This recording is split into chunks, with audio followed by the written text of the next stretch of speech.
ઉપર કર્યું? ગામ પાટણ નામ હિતેન પટેલ. વસંત પંચમીના દિવસે 24 તારીખે રાતે 1 વાગે એમને હાર્ટ એટેક આવ્યો. તો અમે એમને જે દવા ચાલતી હતી ત્યાં શ્લોક હોસ્પિટલમાં લઈ ગયા. તો શ્લોક હોસ્પિટલમાં એ પોતે જાતે ગયા અને જેવા ટેબલ પર સુવાડ્યા એમના જ ઘડીએ રેટડી પડે એમને 9.5 મિનિટ માટે એમનું હાર્ટ બંધ થઈ ગયું.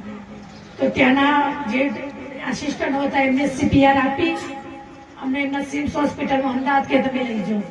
તો અમે ત્યાં અમદાવાદ લઈ ગયા.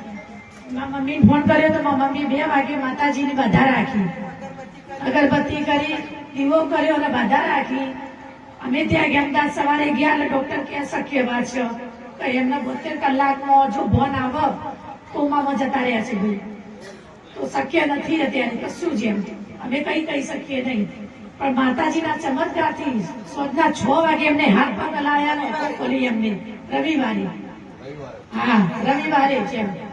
અને બીજા દિવસે તો એમનું વેન્ટિલેટર, હાથની નળીઓ બધું જ કાઢી નાખ્યું. અને ચોથા દિવસે તો એ ઓળખવા માંડે અમને બધા.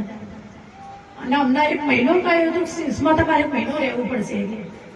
અને શનિવારે દાખલા કર્યા, શનિવારે એમને રજા આપી દીધી ઘરે.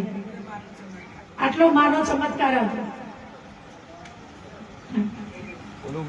બોલો મેલડી માત કી જય.